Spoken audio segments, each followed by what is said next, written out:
We begin our greatest ever countdown at number 10 with a car whose name literally says it all. The legend has it that when the designer first brought it out to the factory, one of the workers, he said Countach, which means wow, my God, incredible.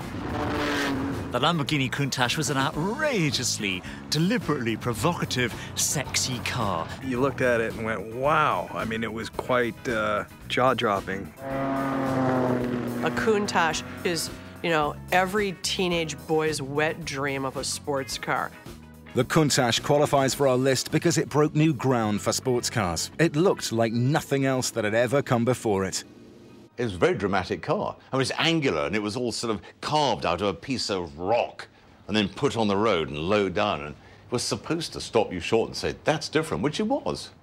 The reason it looked the way it did was the Formula One technology that made its way into the car. Pirelli designed the tires for the car that were extremely wide. I mean, they're one of the largest tires that were ever put on a production car. In fact, that's the secret to this car. Because the tires were almost double the normal size, the body had to be built around them, helping to give the Countach its outrageous shape. Only 3 were produced each week, which meant the waiting list to get one was a year. It also came with a price tag of $150,000, inspiring the phrase supercar.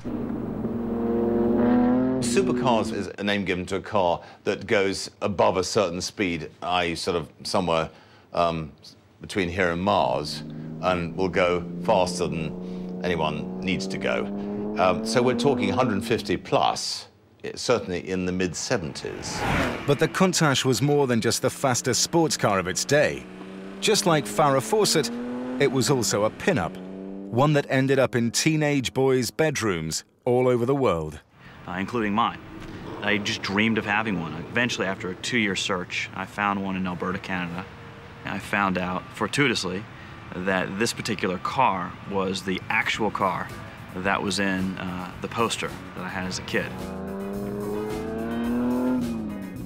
It was from that period in the 70s where the big hairstyles were in, padded shoulders, girls looking sort of big and brazen in Hollywood, and the car looks a bit like that. It's Italian, but it's busty, sexy, glamorous.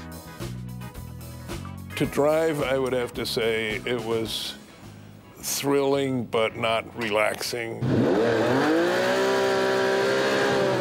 It was not a great long-distance car. The noise levels was very intense.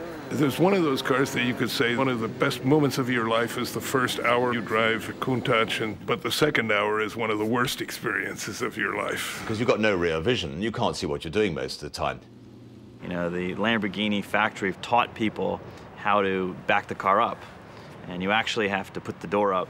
Crawl out and sit on the sill with one foot on the gas and one hand on the wheel, and then look over your shoulder. So you had to hang out of the car to drive it. It's silly, but for the 15-year-old boy in you, it's absolutely fantastic. It's a car, you take from your house around and then come back to your house, and wasn't meant to be reversed. Like many things that got our attention in the 70s and 80s, the Countach doesn't necessarily stand the test of time. For a lot of people, this car is downright ugly. It was a cross between Star Trek and something the hairdresser would really want to travel around in.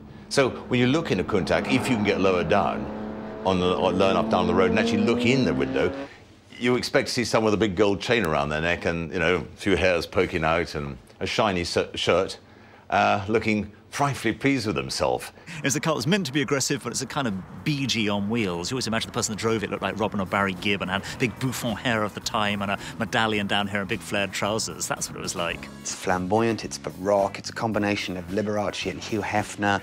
It sums up the 80s and 70s. It's just gross, I'm sorry. Yes, it was one of the first supercars. It turned heads wherever it went, and just looking at it helps revive the 80s. But looking at it ultimately is the problem with the Countach. That's why it goes no higher up the list than number 10.